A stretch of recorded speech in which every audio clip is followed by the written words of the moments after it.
Good morning. Good morning. Good morning. Good afternoon. Good evening. Welcome back to the second day of the faculty development program on building up a startup ecosystem in academia. So this is day 2 of the FDP or the faculty development program. So welcome to all of you to International Internship University. I'm thrilled to be your trainer for the second day as a resource person for today's session. And this session is a golden opportunity for educators, counselors, parents, and students alike. And I'm really thankful to Piyush Panditji sir and IIU. And we are here to equip you with the skills and knowledge that will truly empower you. And our goal is to ensure that no one is deprived of education and skills, fostering a world filled with capable individuals. So without further ado, let's kickstart the day 2 of the faculty development program on building a startup ecosystem in academia. Get ready to enrich your skills, broaden your horizons. So I'll just share my screen. So yesterday when we discussed about entrepreneurship, I talked about campus companies and how you can inculcate the entrepreneurial ecosystem and the entrepreneurial bent of mind in campus and in academia, in higher educational institutions. So I'll just share my screen. So let me make it full screen. Yeah. So basically, when we talk about entrepreneurs, who are entrepreneurs? The common traits are entrepreneurs are people who can think. As I said, that you need to think out of the box. You need to move beyond the boundaries. So entrepreneurs are original thinkers. They are risk takers. And these are people who actually take responsibility for their own actions. They feel competent and capable and set high goals and enjoy working towards them. Now you will see generally that when we talk about entrepreneurs, the common traits that is seen is that if the parents are self-employed or firstborns or between 30 to 50 years old, you will see then well educated, right? 80% of the entrepreneurs, they have a college degree and 1/3 have a graduate level degree. So these are the general traits that are seen. But then exception proves the rule. We have seen successful entrepreneurs in the age group of say 20, 22, 23, they have been extremely successful. And we have seen entrepreneurs, I'll come to that, of numerous examples of people who have been successful as late as 54, as late as 60 and beyond. So basically, when we talk about entrepreneurship, it's all about a mindset. So entrepreneurship is more than mere creation of business. It's about seeking opportunities. It's about taking risks beyond security. As I said, you have to move out of the comfort zone. And you have to have a tenacity to push an idea to reality. So entrepreneurship is basically an integrated concept that permeates an individual's business in an innovative manner. How did entrepreneurship evolve? Now, yesterday also I touched upon this, that the word entrepreneur is actually derived from the French term entreprendre, which means to undertake. So entrepreneurs are those who undertake to organize, manage, and assume the risks of a business. Now, there is no single definition of entrepreneur, and no one profile can represent today's entrepreneur. And research is providing an increasingly sharper focus on the subject of entrepreneurship.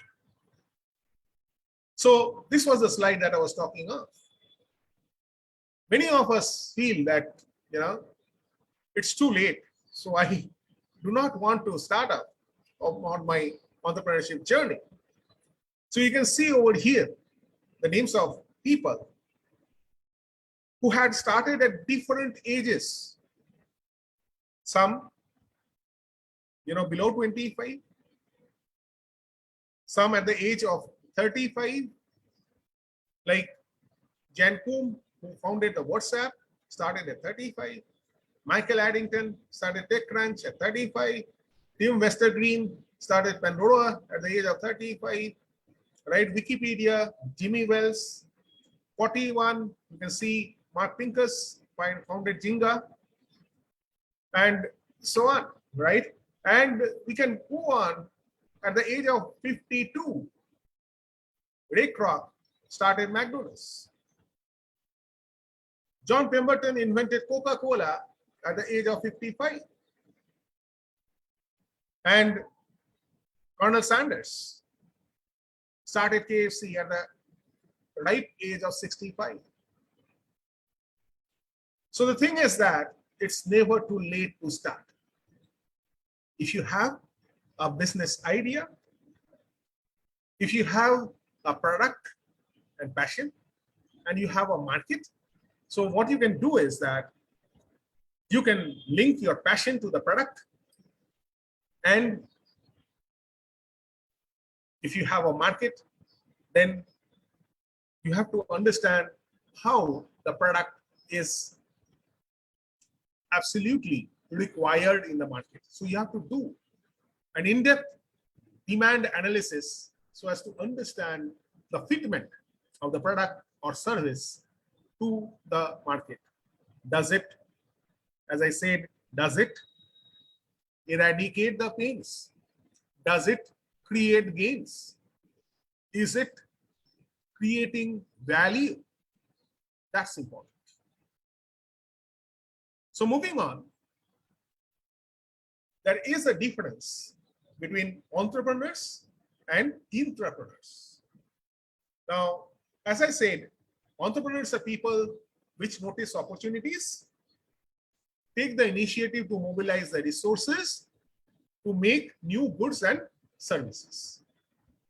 Now, intrapreneurs are entrepreneurial in nature, but the basic difference is that the entrepreneurs work for someone in an organization. So entrepreneurs also notice opportunities and take initiative to mobilize the resources. But as I said, they work in large companies and contribute to the innovation of the firm. Now, as is seen and evident that many entrepreneurs who are of entrepreneurial mindset, they have actually turned up to be entrepreneurs. Now, what is entrepreneurship then? You see, learning organizations, that is, organizations which inculcate the learning platform, the learning ecosystem, as also academic institutions, which are essentially learning organizations, they encourage entrepreneurship as well as entrepreneurship. So organizations want to form different forms of entrepreneurship. Like, say, for example, you are working in an organization, you can be a product champion. Now, who are product champions? People who take ownership of a product from concept to market. So from concept to market, you are championing the product, and hence you are a product champion. Then you have skunkworks, which is a group of entrepreneurs who are kept separate from the rest of the organization. That means these people who have the entrepreneurship bent of mind working in an organization, they are kept separate from the rest of the organization. Why? Because they are a think tank. They can think out of the box and they can create different new initiatives. Then you have organizations wherein there can be a new venture division, which allows division to act as its own smaller company. So this is a separate division in itself, which is responsible for different entrepreneurial ventures. And very importantly, there are organizations, the learning organizations, which rewards innovation. And they link innovation by workers to valued rewards. Now, there are different aspects of entrepreneurship. So when we talk about trends today in 2023 as regards entrepreneurship research, you will see a lot of research is going on venture financing, because this is one area wherein most of the startups, they face a problem that who will fund my venture. So venture financing is one important area. Then you have social entrepreneurship as an important research area. Women and minority entrepreneurs is in a big way in the developing economies, especially. This is a very important aspect of research, even in the developed economies. Entrepreneurial education, family businesses, global entrepreneurial movement, entrepreneurial cognition, behavioral research, corporate entrepreneurship. These are the important and essential aspects of entrepreneurship.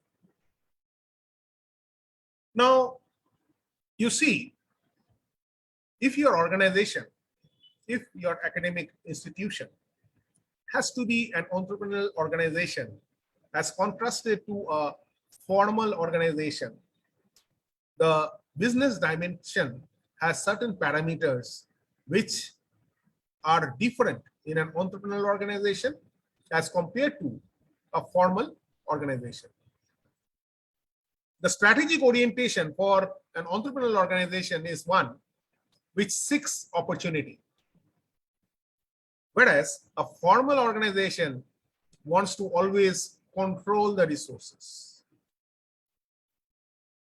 As regards commitment to opportunity, the entrepreneurial organization is revolutionary in nature.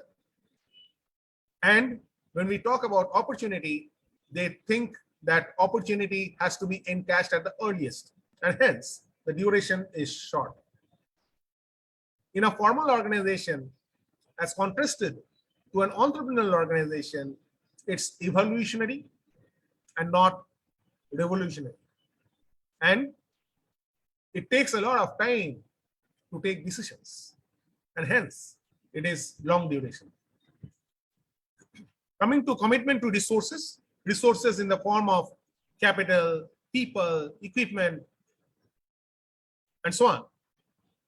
In an entrepreneurial organization, there is lack of stable needs and resource basis, whereas in a formal organization, there is systematic planning systems. So everything falls in a system in a formal organization. Control of resources, there is lack of commitment to permanent ventures in an entrepreneurial organization, whereas in a formal organization, it is power, status, financial rewards for maintaining status quo, which is important. The management structure in an entrepreneurial organization is a flat one, wherein the lower level and the higher level, the highest level employees, they can actually interact with one another. So it is a flat structure if you're talking about the organogram, so to say. And there are many informal networks in an entrepreneurial organization, whereas a formal organization is clearly defined by authority and responsibility.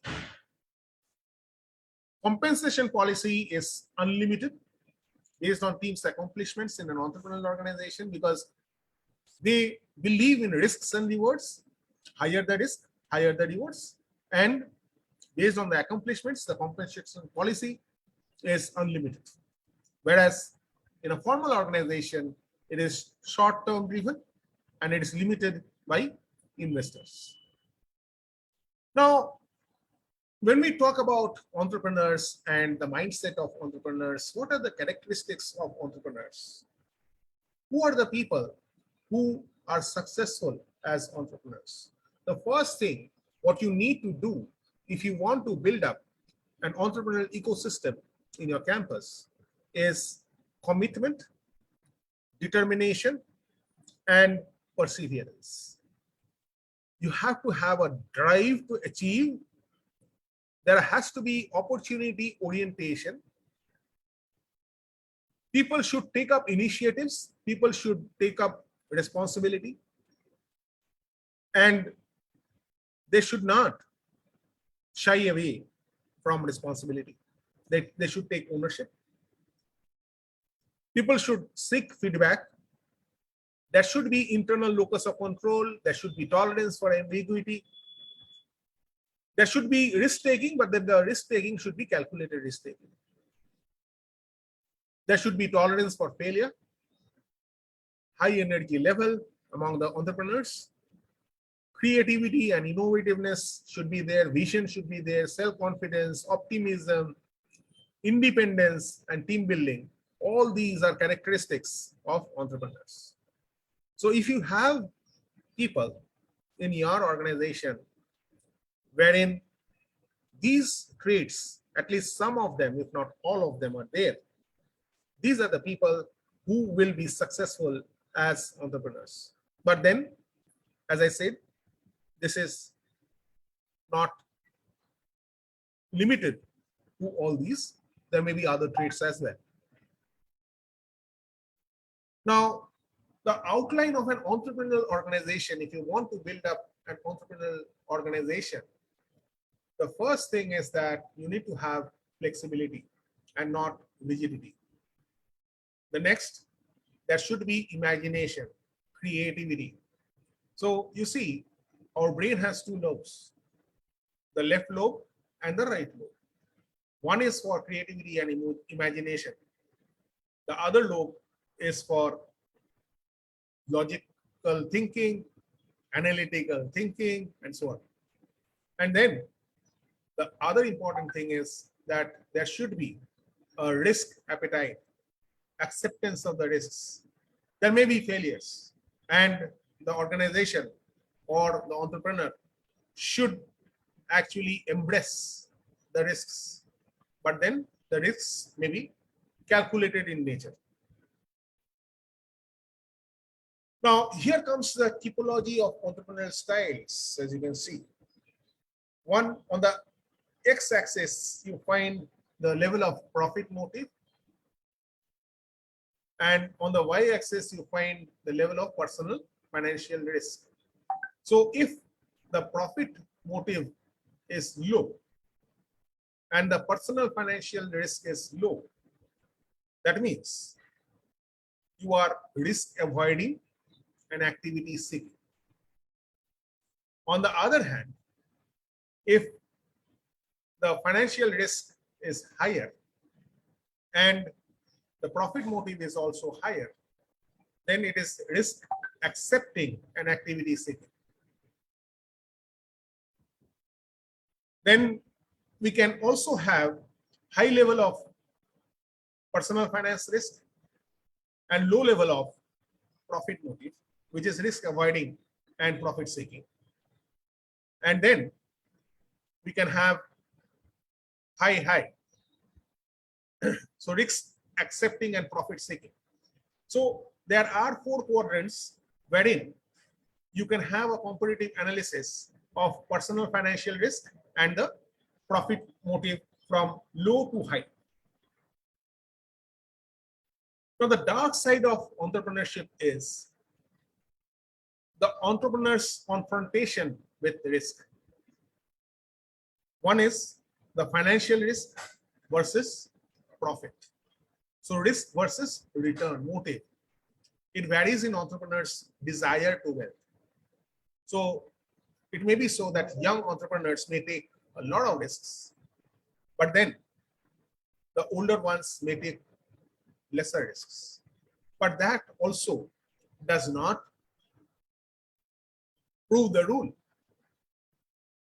I had mentioned about entrepreneurs who had started at different ages. And Colonel Sanders, he actually started his entrepreneurial journey at the age of 65. And he went to many restaurants because after his retirement, he just had a wretched old car. And he went from one restaurant to other saying that he had a wonderful recipe and whether the restaurants would actually try his recipe. Well, you know what happened with him is that most of the restaurants he went to, they actually turned him down. And he did not move away from his business idea, from his recipe, which he thought that if any of the restaurants would actually allow him or his recipe to be included in the menu, then it would be a great success. So the sense of belief. And he had a firm belief and commitment that it would actually click. So after being rejected by more than 900 of these restaurants, he finally got a restaurant which accepted his recipe. And then it was a path-breaking success, a runaway success. And that led to a number of restaurants accepting it. And this led to a deluge of restaurants which came up with his brand, which is the brand of KFC that we know of. The next is career risk. Now, you can understand if you are an entrepreneur, you are working for your own organization. So you don't have an employment security. So career risk is another dark side of entrepreneurship. The next is family and social risk. Competing commitments of work and family, balancing work and family, that becomes a risk. So if you are an entrepreneur, it may be that you have a family event and you have an assignment which you need to deliver maybe the next day. And if you are not spending long hours and seeing to it that your assignment is ready and delivered, then you may lose the business. So you have to choose which is the priority, your business or the family event. So many a times the entrepreneurs have to do sacrifice of different family commitments, and they have to focus on their own business. So that is another dark side of entrepreneurship. The next is psychic risk, which is psychological impact of failure on the well-being of entrepreneurs. Now, there are many entrepreneurs who have come up with different ventures at different points of time, and they have not been successful with their initiative, with their ventures. There has been entrepreneurs who have failed in several ventures. Now, how does that impact them psychologically? So you need to cope up with the failure. You need to learn from the lessons and you need to move forward. You cannot say that, well, this is not my cup of tea and I cannot actually take this venture forward. Because once you have started, once you have plunged into the river, you must reach the other end. So you cannot leave the stones unturned. You have to take risks.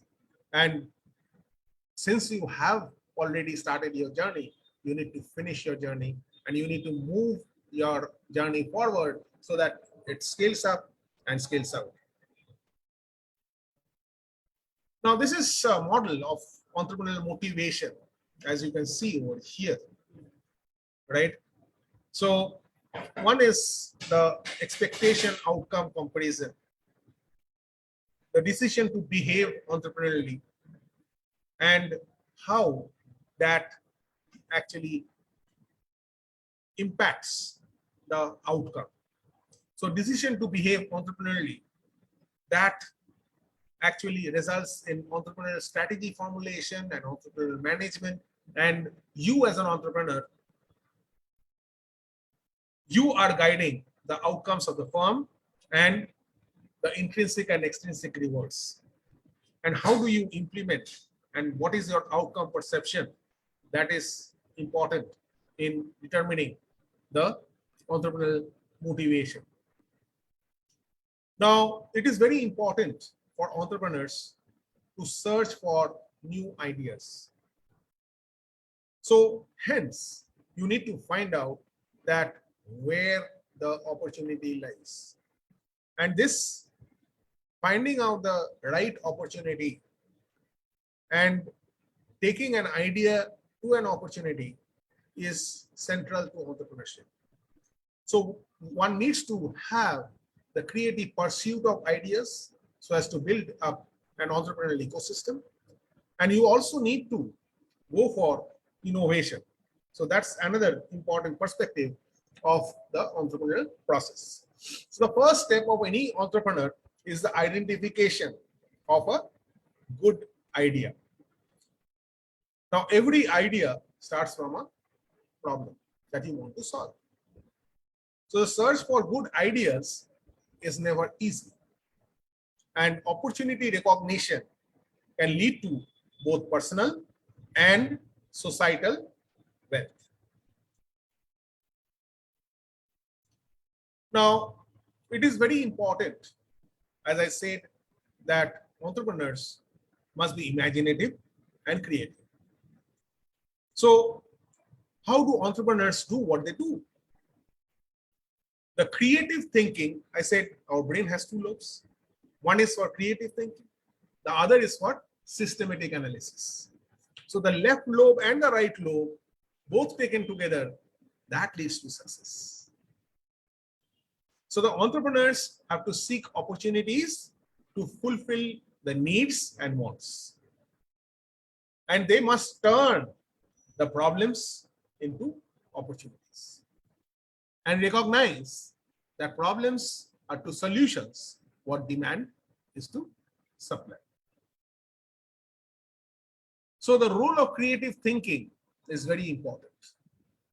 And creativity is basically the generation of ideas that result in improved efficiency or effectiveness of a system. And there are two important aspects of creativity. One is the process. The process should be goal-oriented and it is designed to attain a solution to a problem. And the next is the resources in the form of people. So the people are the resources that determine the solution. Now, this is the creative thinking process model. The creative process starts with the ideas, and then what you need to do is that you need to evaluate and implement the ideas. There has to be accumulation of knowledge, and once this is done, then your business idea can be incubated and taken forward, scaled up, and translated into a business plan. So the creative climate is again very important. And what are the characteristics of a creative climate in an academic organization or an institution that should be there? One is a trustful management should be there, which does not over control the personnel. So if someone wants to come up with a new initiative or a new venture, there should be a lot of support and not objection. There should not be questioning. And people should not be told that, well, you know, we do not feel that this needs to be done at this point of time. There should be open channels of communication among all the business members. Very important. Next is considerable contact and communication with the outsiders, a large variety of personality types, a willingness to accept change, enjoyment in experimenting new ideas, little fear of the negative consequences for making a mistake, the selection and promotion of employees based on merit, and use of techniques that encourage ideas, including suggestions and brainstorming. And there should be sufficient financial, managerial, human, and time resources for accomplishing the goals. Now, let us move on to understanding that who are successful entrepreneurs and who are unsuccessful entrepreneurs. You see, successful entrepreneurs are creative, they're innovative, they position themselves in shifting on new markets, they create new products, create new processes, create new delivery. On the other hand, the unsuccessful entrepreneurs are also poor managers. They have a low work ethic, they are inefficient, they are a failure in planning and preparing, and also they are poor money managers. Now, this is something which we will deal with later on. This is called the business model canvas. Now, here, once you have a business idea and you think that there is an opportunity with it, you should identify and you should jot down that who are your key partners. What are the key activities that you are going to do? What are the key resources that are required for your firm? If you're talking about creating value, what are the value propositions that you do have? Next, very important is to identify and find out that who is your customer. What are the traits of your customer? Who is your target group? You should write down that these are the people who are the prospective customers. The next is, how would you reach the customers? What is your channel of business? And next is customer segments. So different segments of customers based on their age group, education, income, occupation, lifestyle, values and beliefs, etc. Next, you should also identify that what is the cost structure. What are the revenue streams? So costs on one hand and the revenue on the other. And then the social and environmental cost and the social and environmental benefit. So basically the cost benefit analysis you must do. So this is called the business model canvas. So once you are ready with this business model canvas, it is easier for you to understand, interpret, analyze about your business idea. And then you should work around it so as to prepare your own business plan. So that's basically, the presentation that we had today. I would like to share some thoughts about campus companies that I talked about yesterday. So Basically, campus companies identify the problems in a campus. Say, for example, students in a particular year of college, when they are promoted to a higher level. Now, the newer students coming in, they need to, buy the books. Now, a campus company may be formed, which actually, you know, collects the books from the seniors and passes on to the juniors.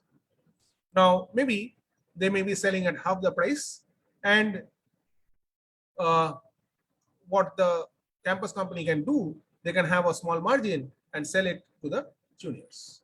Simple problem wherein the demand and supply is met.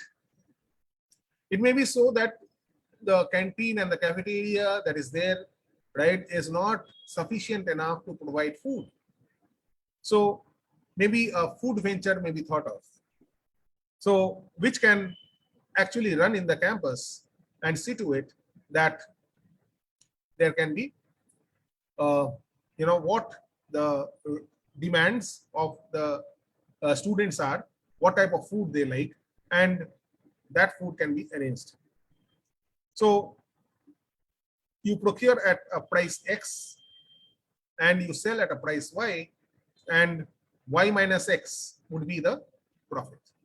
So you need to find out that what are the problems that may be there in your campus, and how do you create a solution out of it and deliver a value perception in the minds of the customers. So customers in the form of the stakeholders that are there. So you start small and then you can grow big.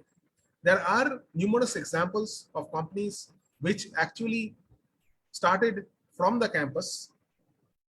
Say, for example, Practo is a company which actually started from the campus. Then Oyo is another company which started from the campus. Then there is a company called Dosa Matic. So Dosa Matic is a firm which actually it's a world's first dosa making machine. So dosa in South India is a favorite food, right? So it's basically puff rice stuffed, and it is made in the form of a paratha or like that, and then you may have stuffings over there like in a sandwich format. So this is a company which was started by Eswar Vikas when he was a student, and this company had made the world's first dosa making machine. And uh, I can tell you about a small success story, which is humorous in nature. Dosamatic, they had launched in China, and you know that the staple food of Chinese is noodles, right? Now, they had actually made the Chinese accept dosas.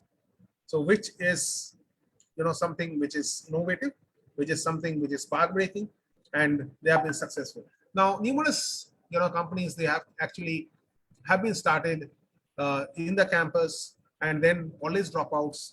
Like, say, for example, Bill Gates is a college dropout. So these are people who have actually, Steve Jobs, for example, right? So they have actually initialized their ideas while they were in the campus, or they were working on these business ideas and then made it into a successful business. Mark Zuckerberg can also be said to be a wonderful example of people who have started young from their campus, and then they have not moved into their academics, but rather pursue their own idea and made it to a successful venture. So that's all for today. I would like to thank Piyush Pandit sir, Snigdha madam, and of course, Dr. Inga Kachilyava madam. Thank you so much for attending the second day of the faculty development program. I hope there are key takeaways and insights that you have derived from it. Thank you so much. See you again tomorrow for the third day of the faculty development program, wherein we'll be talking about different entrepreneurial models and theories and innovations in entrepreneurship. I'll uh, show you some videos, some presentation, and we will be enriching ourselves into the different theories and take you also to the famous Saraswati Saraswati's theory of entrepreneurship. Thank you so much. Signing off for today. Have a great day. Thank you.